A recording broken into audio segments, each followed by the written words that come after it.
Have you ever wondered if your life is actually as fixed as it seems, or if there's a deeper rhythm running underneath everything, quietly shaping what you experience? Right now, as you're listening, your heart is beating in a rhythm that science once dismissed as random, but pioneers like Itzhak Bentov and Neville Goddard showed it's anything but random. They discovered that your body, your thoughts, and even the earth itself are pulsing together in a kind of cosmic orchestra. And here's the part that changes everything. When you learn to tune into that rhythm consciously, reality bends with you. Let's start simple. Your heart beats about 7 times per second, the same frequency as the Earth's magnetic field. That's not just poetic coincidence. That's resonance. It means you and the planet are locked into the same oscillating system. Think of it like a tuning fork. When one vibrates, the other responds. You are the universe vibrating with itself. And inside those tiny moments between each heartbeat, Bentov discovered something shocking. The pendulum of reality pauses. And for a fraction of a second, every possible version of your life exists. That's the doorway. That's the reset point where choice becomes possible. Now, most of us never notice it because we're distracted. Algorithms, social media, constant stimulation, they all hijack this rhythm, keeping us looping in cycles of dopamine hits, micro-stresses, and false urgency. You scroll, you react, you consume. 3.5 seconds is all it takes for your brain to release dopamine, and corporations know it. They've mapped your attention span, your emotional triggers, even your unconscious habits. They've weaponized resonance, not to free you, but to profit from you.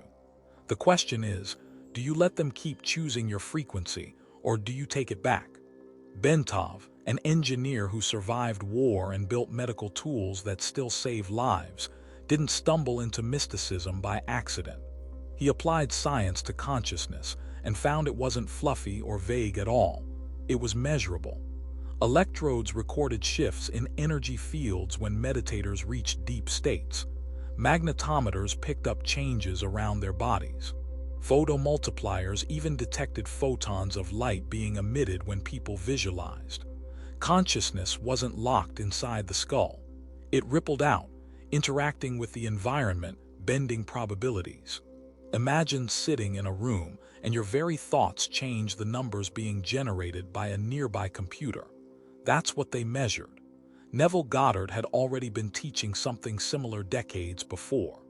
His famous phrase, "I am," wasn't a mantra. It was a recognition that behind all appearances, there's a substrate of reality, a kind of universal field.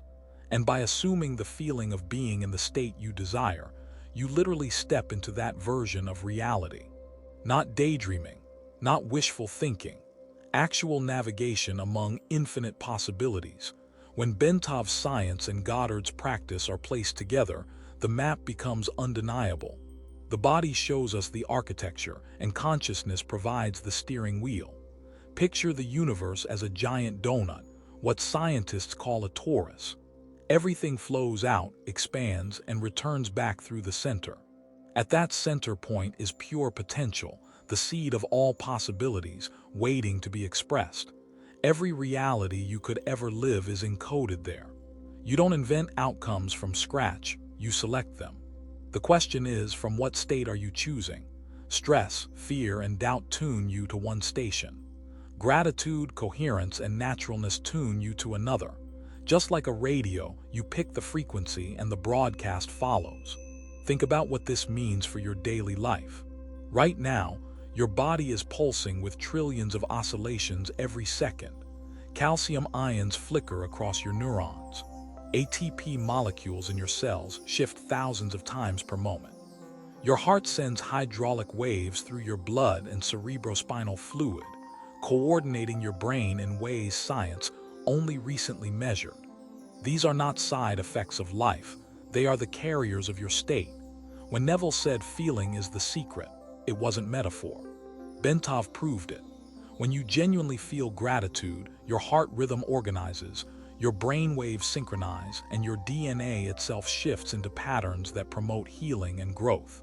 Your biology literally reorganizes around your chosen inner state. And here's where it gets profound.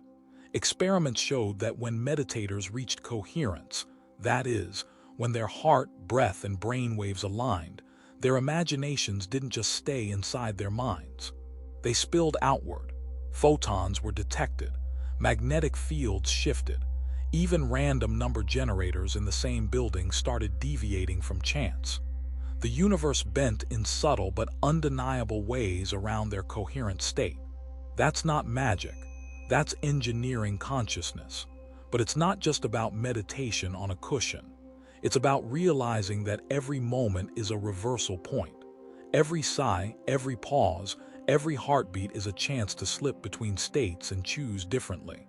When you're falling asleep, you know that floaty state where images drift in and out. That's the hypnagogic state. Goddard called it the end of the day. He said that's when you assume the feeling of your wish fulfilled, because your nervous system can no longer tell the difference between imagination and perception. To your brain, vividly imagining something with genuine emotion is the same as living it. That's why athletes improve with mental rehearsal. That's why patients heal faster when they visualize recovery. Your nervous system doesn't wait for the outside world to confirm. It organizes reality from the inside out. Now, pause for a second and ask yourself, how many times today have you let external forces pick your state for you? Notifications, arguments, worries, news feeds, they're constantly trying to play your instrument. But you are not meant to be a passive violin in someone else's orchestra. You're meant to be the conductor of your own symphony. Every breath is a baton. Every heartbeat is a cue. The question is, what music are you playing? Bentov went even further, showing how DNA functions as an antenna, receiving and transmitting signals.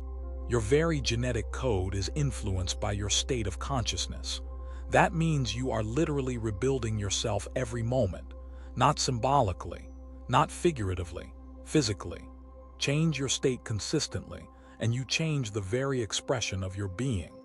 Goddard's claim that imagination reshapes substance wasn't philosophy, it was biology.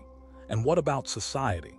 If individual fields synchronize, then movements and revolutions can't just be explained by politics. They spread like resonance. Think about the Arab Spring or viral cultural shifts. Once enough individuals hit the same frequency, the old structures crumble. Consciousness scales. That's why corporations pour billions into keeping you distracted. If you knew how powerful coherence is, the system of manipulation wouldn't work. They don't fear your consumption. They fear your coherence. So here's the paradox. You are both the wave and the ocean. You are both particle and field. You're local and non-local at the same time. That's the mystery Bentov measured and Goddard taught. The universe breathes through you, and you breathe it back. Which side of the pendulum are you living from? The unconscious swing or the conscious pause in between? As you listen right now, notice your breath. Notice your heart rhythm. Imagine aligning them. 6 breaths per minute. Smooth, coherent, effortless. Imagine a scene you long for, but not as a wish, not as a fantasy, as if it's already natural. Feel it until it becomes effortless. That is the station you've tuned to. That's the broadcast you're living. And the beauty of it is, you don't need any special equipment, no app, no subscription, no algorithm. You carry the tools already, your breath, your heart, your imagination.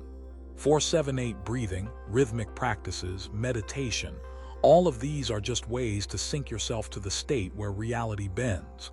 It's not about straining. It's about coherence. It's about naturalness. It's about being so aligned that your chosen reality feels as familiar as a memory.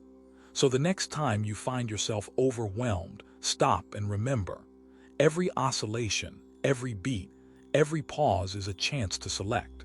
Will you keep letting corporations hijack your pendulum, or will you step into the pause and choose your own station? Remember, reality isn't discovered, it's selected. The universe is handing you infinite dials. Which one are you tuning into?